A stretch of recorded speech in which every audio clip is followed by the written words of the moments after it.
Steam has tons and tons of games. Most of them have a play count of 0. So in this video, I'm going to be playing some of them and seeing if any are good. I'm going to pick the best game at the end of the video. Project Rat was my first game. I noticed a lack of settings in the menu, so I just clicked play. Begin test 4. The date is 9th of July, 2057. This is Dr. Samuel Layden, and I'll be your overseer for this test.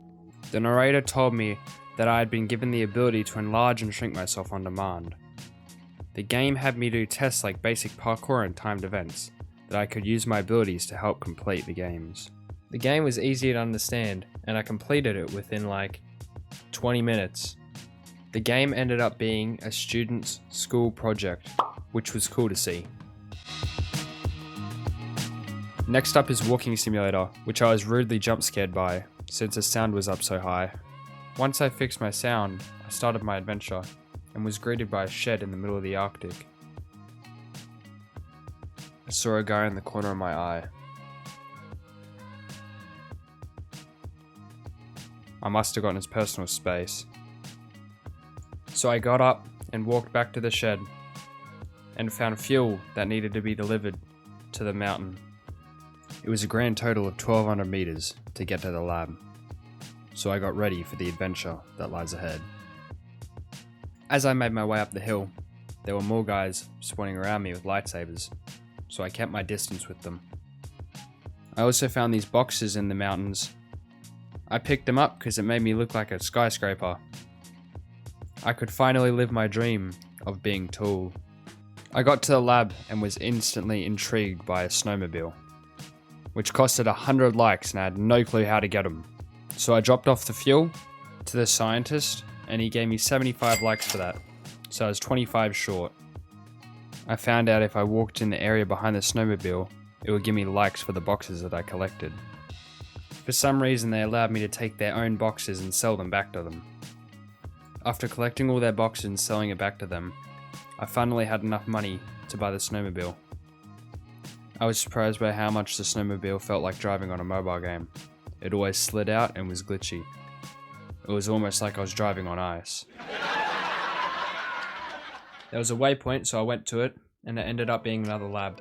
I walked around trying to find the door, but instead I stumbled across a vending machine that costed 15 likes per drink. I bit the bullet and got the drink. I chugged it instantly, and to my surprise, I became the Flash. And no, this is not sped up. This is actually how fast it made me. My Godspeed ran out at the bottom of the hill, and I couldn't be bothered to go back up. So I just went to the next game. So the next game up was Virago, Her Story. This game started off in a broken home, and the main character, this little girl, decided to run away from home. I didn't really have a clue where to go, so I just went right and came across a few weirdos, let's just call them. After a while, these weirdos started chasing me, and they ended up stealing me. By stealing, I mean kidnapping, so I kept failing and I kept failing, and after a while I figured out there's actually a jump button in the game, so I was able to progress instead of just getting caught. This grandma was kind enough to help me and stop the guy chasing me. It ended up getting dark, and the grandma helped me by giving me a torch to continue my adventure at night. I still kept dying over and over, so I ended up just leaving the game. Which brings me on to the next game, which is Paintball. Yep, just Paintball. And this game is pretty boring. I was basically just sent into a big box with a bunch of bots and we killed each other, and the sound was stupidly loud. I didn't even get to shoot paintballs. I had to shoot snowballs. This game was bad, so on to the next game. Freelancer Life Simulator Prologue was the next game up. Now I had some goals for this game, and they were to get rich quick and be cool.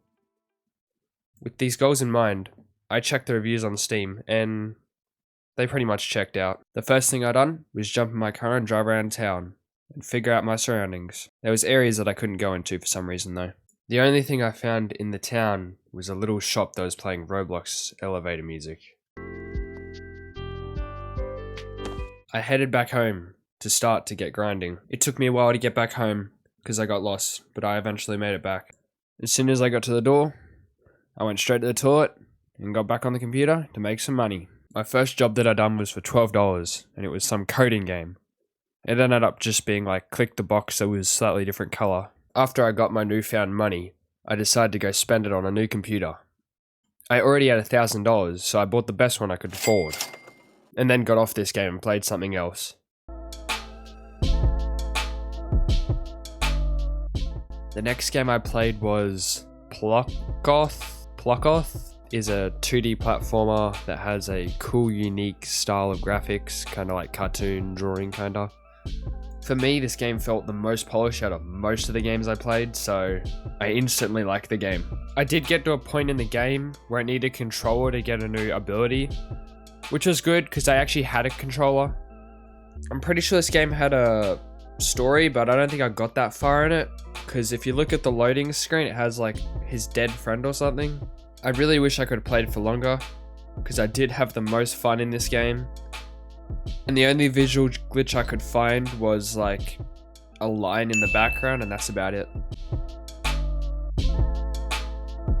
Countrify was my next game, and I had high hopes for it, but they were quickly squashed.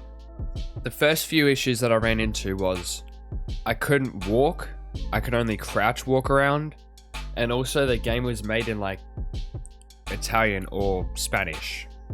So I basically had no clue what I was doing and how to follow the tutorial. The most productive thing I could do in the game was kill a pig and cook it on the fire and eat it. That's it. That pretty much concludes all the games I played. So time for the one that I thought was best, and it's obviously the one I can't pronounce. Plockoth? Plockoth. It was my favorite just because of the style, felt the most polished and well done. It's just a good game in general. Sucks I didn't get to see the story though. If you could like the video, that'd be amazing, and if you could subscribe, that'd be even better.